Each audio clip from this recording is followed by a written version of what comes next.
আসসালামু আলাইকুম প্রিয় খামারি বন্ধুরা, সবার প্রতি ভালোবাসা নিয়ে আমার এই ভিডিওটা শুরু করলাম। আজকে আমি যে খাবারটি খাওয়াচ্ছি সেটা মূলত দানাদার খাবার। আমি দিনে 2বার করে দানাদার খাবার দিই। সকালে এটা সকালের খাবার হইতেছে, আর বিকেলে এক সময় আমি দিই।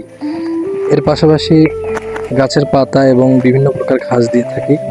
তো প্রিয় বন্ধুরা, আপনারা যারা মূলত ছাগল পালন করতে চাচ্ছেন, প্রথমে 2-3টা দিয়ে শুরু করলে আলহামদুলিল্লাহ ভালো হয়। আমার কাছে এখন আপাতত 3টা আছে। তো এরা দানাদার খাবারের জন্য কীরকম পাগল সেটা ভালো করে দেখতেছেন। এরা প্রচুর পরিমাণ খায়। তো এখানে আমি কি দিছি, আমি দিছি বুটের ছোলা, গমের ভুসি, খেসারির ছোলা, আর আছে পল কাটা, ছোট 0 সাইজ।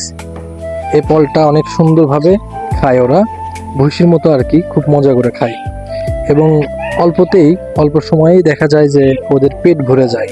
তো আমি বলবো যারা কিছু সময় পান বা বাড়িতে বসে আছেন তারা এগুলো নিয়ে শুরু করতে পারেন। ছাগলে বেশি সময় দিতে হয় না। অনেকে মনে করে যে বিরক্তের বা এরা খুব দুষ্ট। হ্যাঁ, ঠিক আছে, এরা দুষ্ট, কিন্তু আপনি যদি টাইম মোতাবেক এদের খাবার দাবার এবং সব কিছু নিয়ম মোতাবেক করতে পারেন তাইলে ইনশাল্লাহ এটা ভালো হয়। যাই হোক, আমি একজন পশু চিকিৎসক।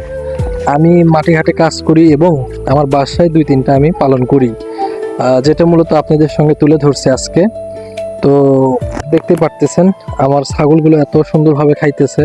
তা আমি সবাইকে বলবো যে দানাদার প্রতিটা প্রাণীরই প্রয়োজন আছে। কাঁচা ঘাস এবং পাতার পাশাপাশি আপনারা এই দানাদার খাবারটা দিবেন দিনে 2বার।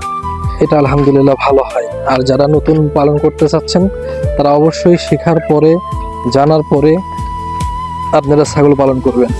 গরুর মতো ছাগল কিন্তু এরকম না। ছাগল অনেক চিল্লাচিল্লি করে, প্রথম দিকে একটু চিল্লাচিল্লি করবে, তারপর থেকে যখন খাবার দাবার ঠিক মতো খাবে এবং আপনাকে সে গ্রহণ করে নেবে, আপনি তার মালিক, ওরা আপনার জন্য অপেক্ষা করবে এবং চিল্লাচিল্লিও করবে না। তো আমার দেখেন কি সুন্দরভাবে খাইতেছে। তবে একটা জিনিস কি বলবো, পশু পাখি পালন যারা করে তাদের মধ্যে ধৈর্য থাকতে হবে। আর দ্বিতীয় কথা, আমাদের বিপদ আপদ আমাদের সবারই কম বেশি হয়। তো আল্লাহ তাআলা মানুষকে এত পরিমাণ ভালোবাসে এবং তাদের জন্য যে বিপদগুলো আসবে আগামীতে সেগুলো তারা যদি পশুপালন করে তাদের উপরে দেয় আর কি, এগুলো অতিক্রম করে দেয়। আল্লাহ তাআলা ওই পশুকে অসুস্থ করে দেয়, শুধুমাত্র মানুষকে ভালোবাসে বিধায় তার বিপদ আপদ ওই পশুর উপরে দেয়।